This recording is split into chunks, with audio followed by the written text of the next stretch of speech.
President, colleagues, we've already said that during Russia's special military operation in Ukraine, information was discovered regarding the implementation of the Ukrainian authorities with the support and the direct supervision of the US Ministry of Defense of dangerous projects as part of their military and biological program. This activity was carried out on the territory of Ukraine, at the center of Eastern Europe, and in the western borders of Russia, which created a real threat for the biosecurity of our country and the whole region. A week ago, on the request of the Russian Federation, there was the first Security Council meeting held on this topic. Here we asked our Western colleagues a series of questions, but they haven't yet responded to them. The representative of the US wasn't able to explain how the statements of the American officials about how there's allegedly no US-controlled biolaboratories on Ukraine, how that tallies with the fact of the presence of documentary proof of this kind of cooperation between Kiev and Washington.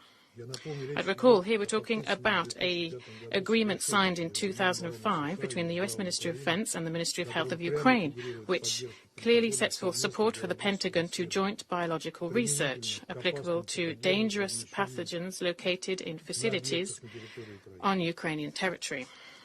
Although the American delegation can't and does not want to respond to our questions, but they are, as much as the Russian Defense Ministry is aware, is studying what materials we received from Ukraine biolaboratories about the implementation of military biological programs of the US and their NATO allies on Ukrainian territory. Over the last week, new details have come to light, which allow us to state that the components for biological weapons were being created on the territory of Ukraine. The implementation of the aforementioned American-Ukrainian agreement from 2005, and comments on which we're still waiting for from the US representation, has been going full steam ahead for all these years. However, from the document we can see that the American colleagues were not helping, as they claimed, the Ukrainian Ministry of Health, but rather the Ukrainian Ministry of Defense. The Security Council document that we distributed this morning, and you see in that material, you can see the so-called technical assistance plan for certain recipients of the Ukrainian Ministry of Defense. I recommend you to look at this document very carefully. It confirms direct funding and supervision of the Pentagon and its Defense Threat Reduction Agency of military and biological projects in Ukraine.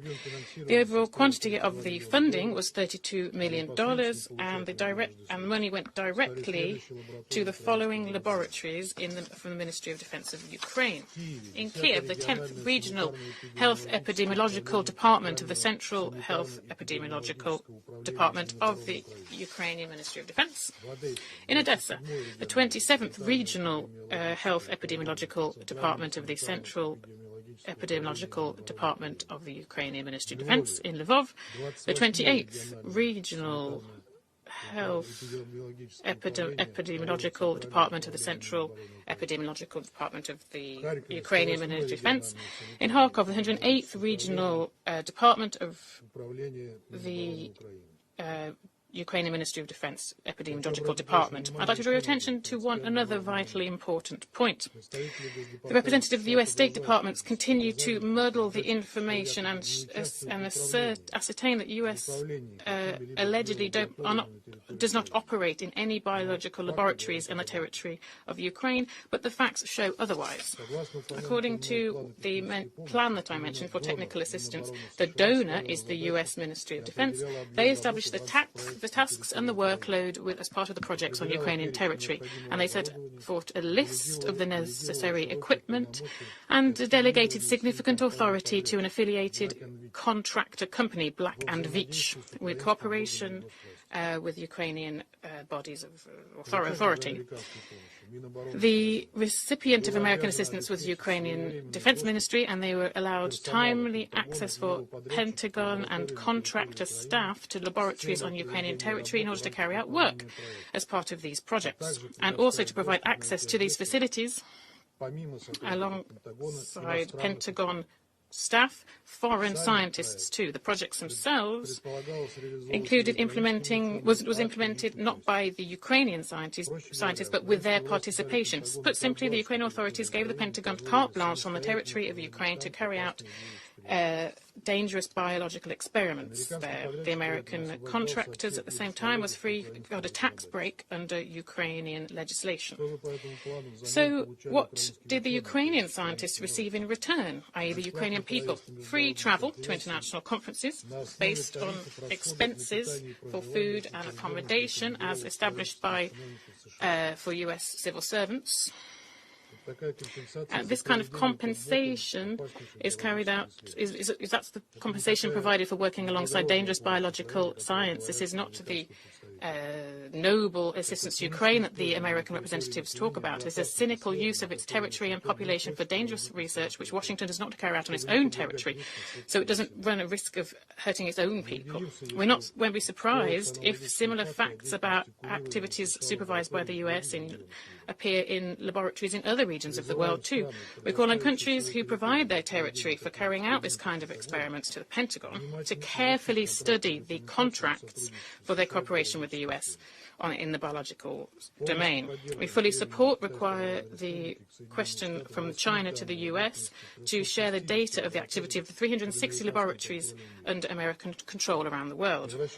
Going back to Ukraine, these biolaboratories in Kiev, Odessa, Lvov and Kharkov were selected by the US Risk Reduction Agency not by chance.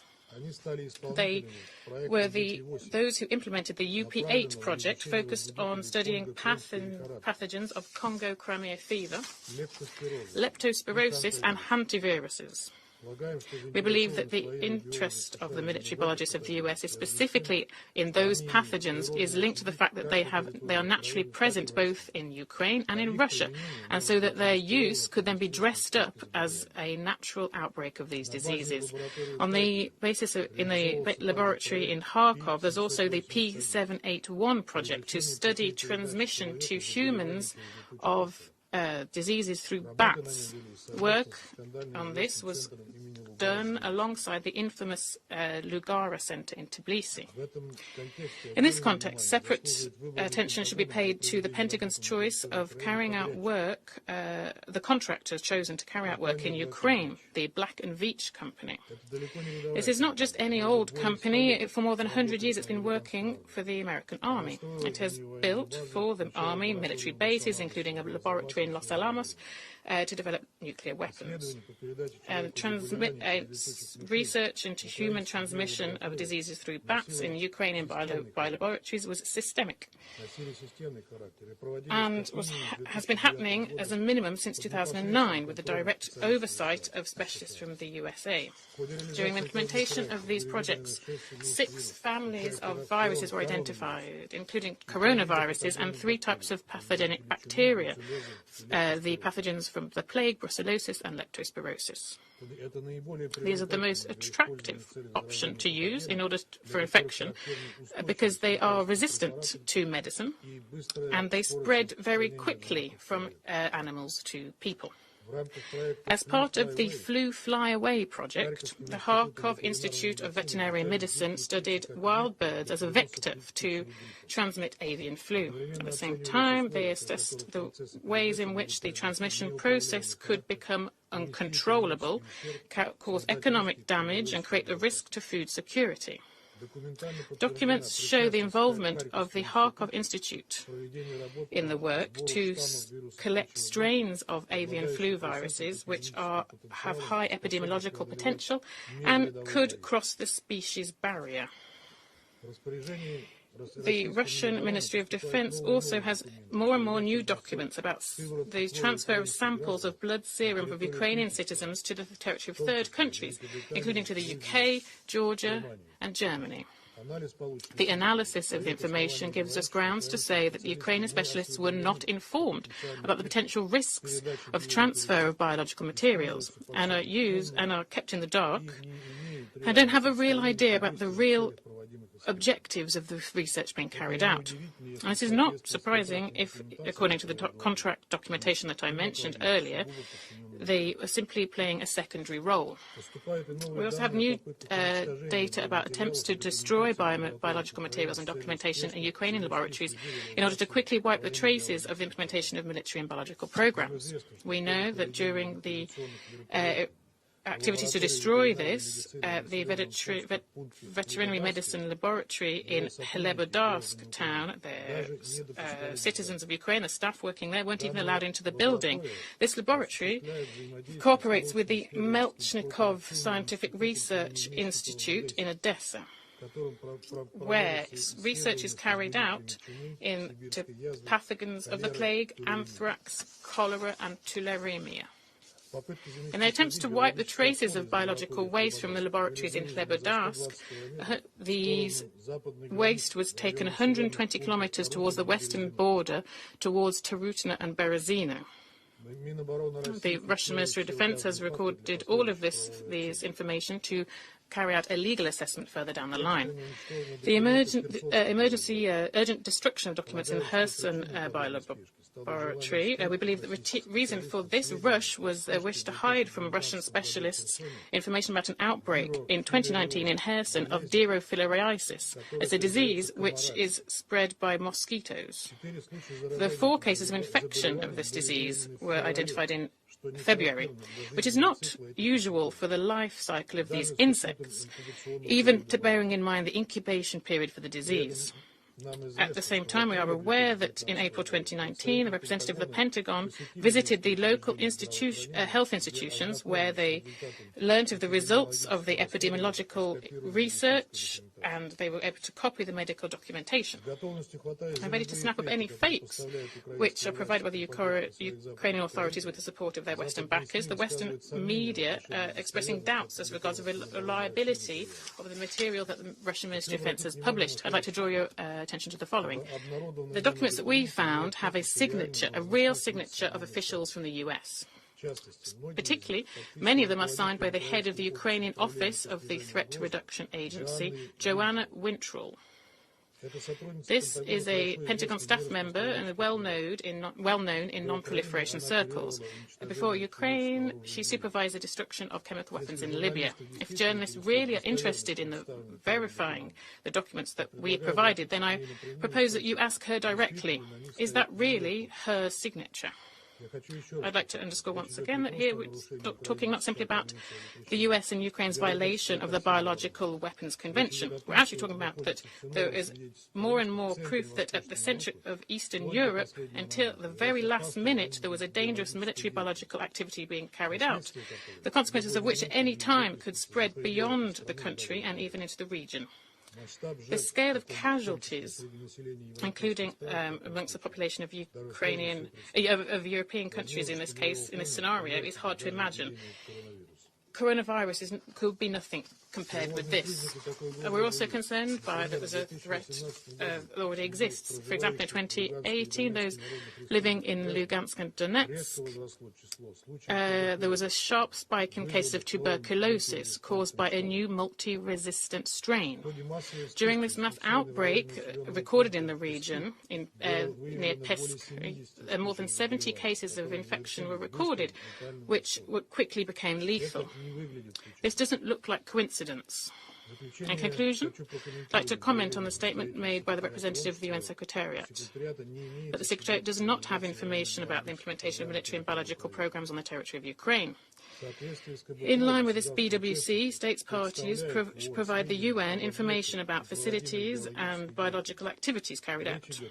We're talking about confidence-building measures which are published in order to monitor implementation of the Convention. Since 2006, which was when these projects started, including the projects UP4, UP8 and P781, the US and Ukraine has been deliberately keeping quiet about this in their reports, despite the clear military and biological purposes of this.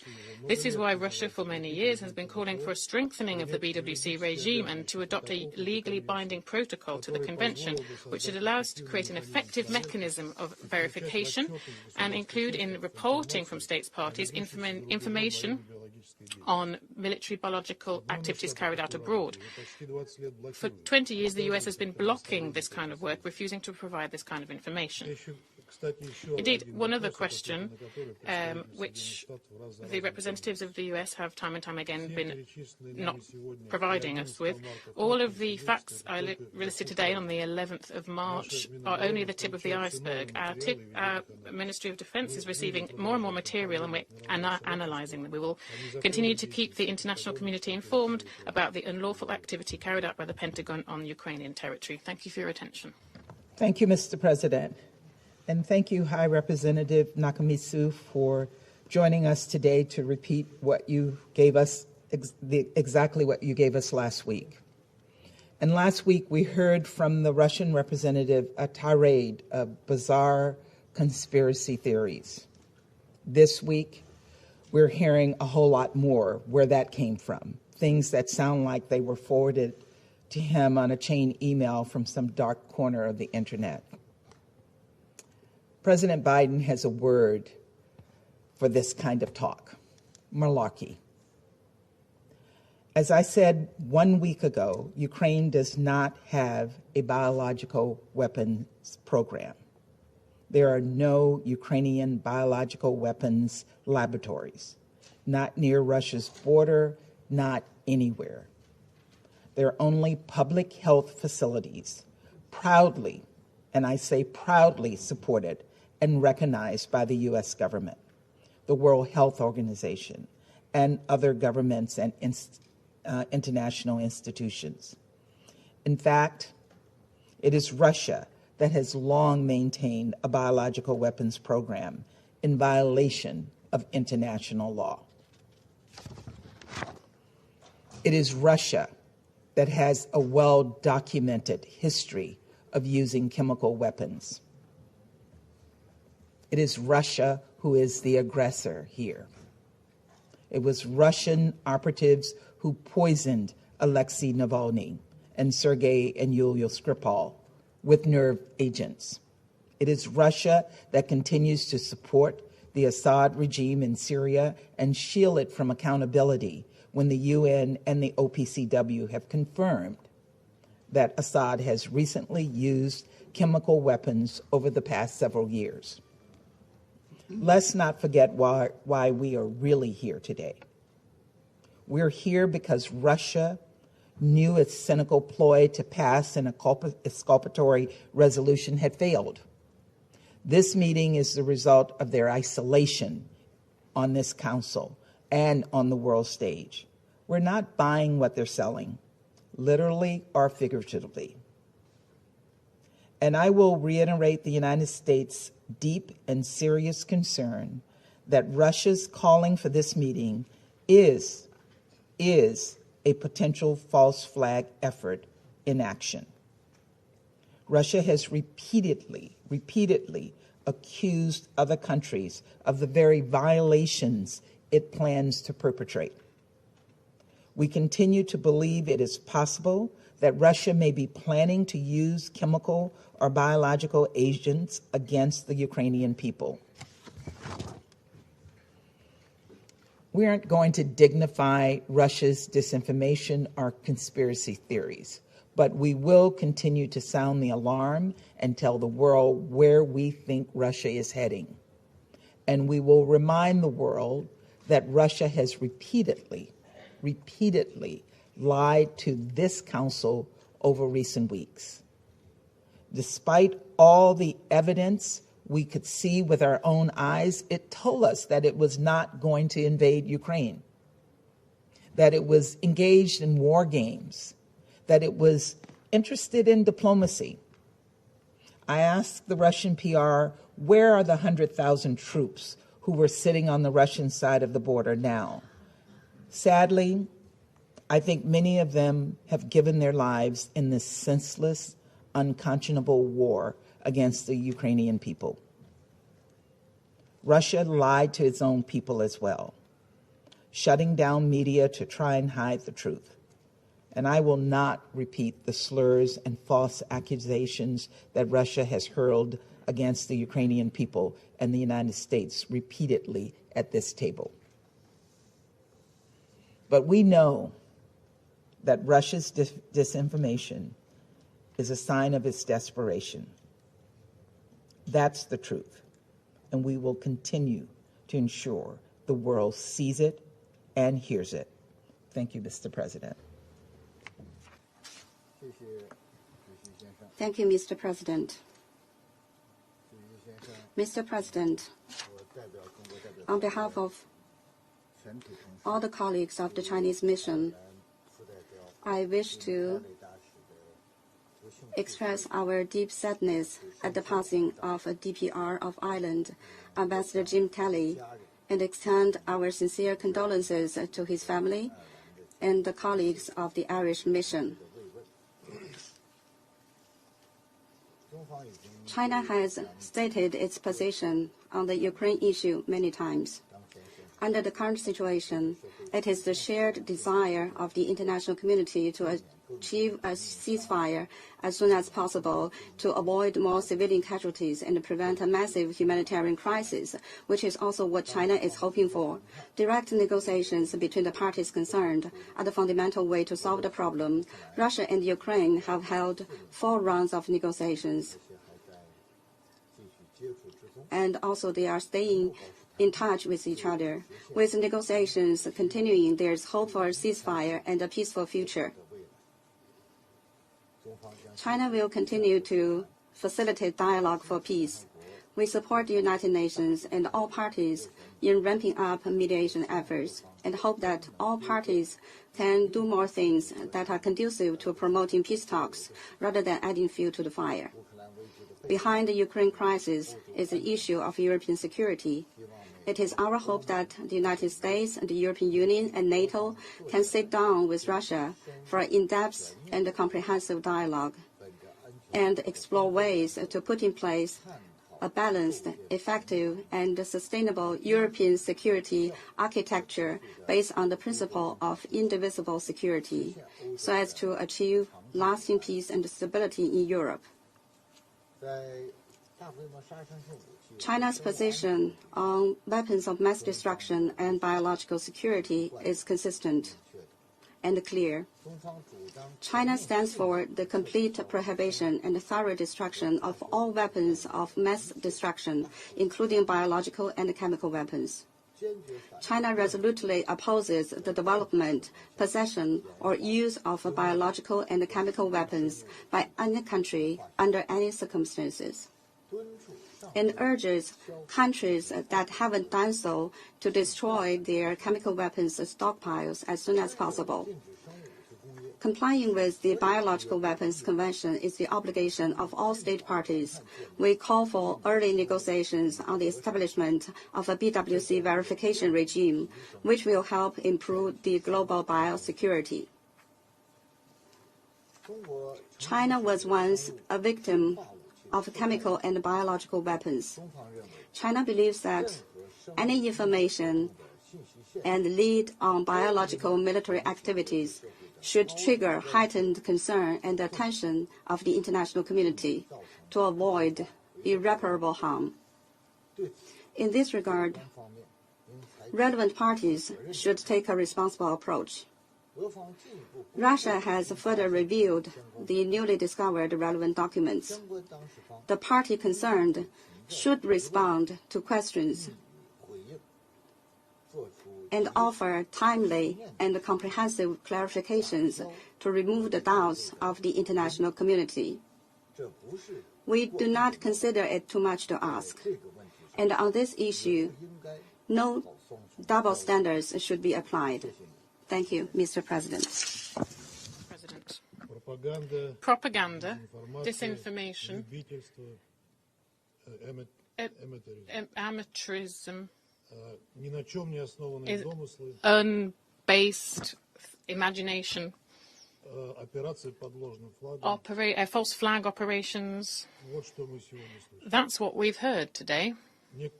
Some statements have practically, literally repeated their statements from the 11th of March. If you haven't heard anything new in our statement today, it's because you weren't listening to us. We provided not fiction. We've not something found in the dark web, but we provided new material and documents which we disseminated. These documents have signatures. These documents were prepared on the basis of cooperation between the Ukraine and the US in the biological field. And if you can verify what we provide, then I'd ask you to look. But I think that anyone who needs to be able to find this. If you want to do so, then do so. But don't make unfounded accusations of Russian propaganda, but reply to the questions that we asked. You're refusing to do so, simply because you've got nothing to say.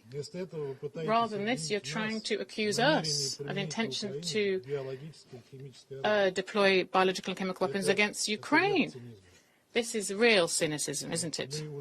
We've already warned about the fact that we know, and we officially warned that we do know, and we do have information about Ukrainian nationalists using chemical agents in some regions to carry out a provocation and then accuse Russia of having done it. This is a false flag operation. I say that we didn't listen to us properly, particularly the US. We didn't say, as the representative of the US claimed, that Ukraine itself has a military biological program. This program, we said, based on the documents that we have, is something that the US itself has, not Ukraine. And Ukraine, in this case, is being kept in the dark. And we already provided you with facts, talked you through them, about the spike in Ukraine of dangerous, lethal diseases, which there's no explanation for them with no usual factors. They can't explain that. It could be linked to this kind of activity, though. Today, again, we heard the argument that the biggest argument of proof that in Ukraine there were no biological activities being taken place is the view, and the main, this was the UN Secretariat view, but already said that the UN can't know about this. Secret military biological programs and those who carry them out are not shared with the UN or with anybody else. And as I already said, and I said before, we put this item on the agenda, new facts have appeared, and we will keep the Security Council abreast, as well as the international community, about these facts, which will be, I'm sure, revealed in the near future. Thank you very much.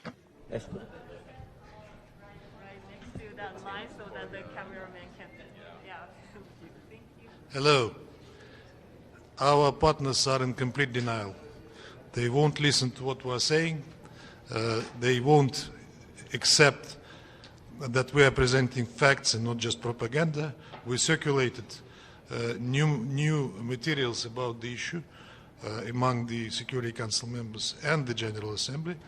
And I'm sure that you will be able to get access to those documents. They are not confidential or secret, and you will make your own mind whether it's propaganda and unsubstantiated accusations, or whether these are documents that are worth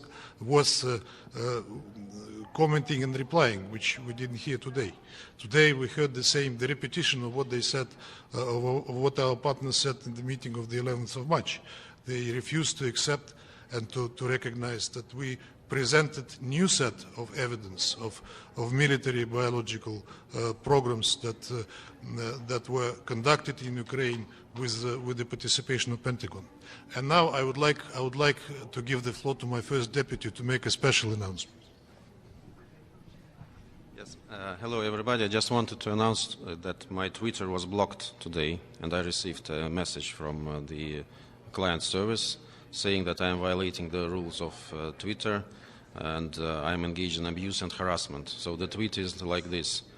That's how fake news is born. We warned in our statement back on 7 March that the hospital in Mariupol has been turned into a military object by radicals. Very disturbing that UN spreads this information without verification. That was my tweet. So it's abuse and harassment according to Twitter. I will open an account in Telegram and you will receive English version link to this account. This is very deplorable and this clearly illustrates how much alternative view and free press and free information is valued by Twitter and in this country. Thank you very much. This is a new interpretation of the word harassment as well. Thank you.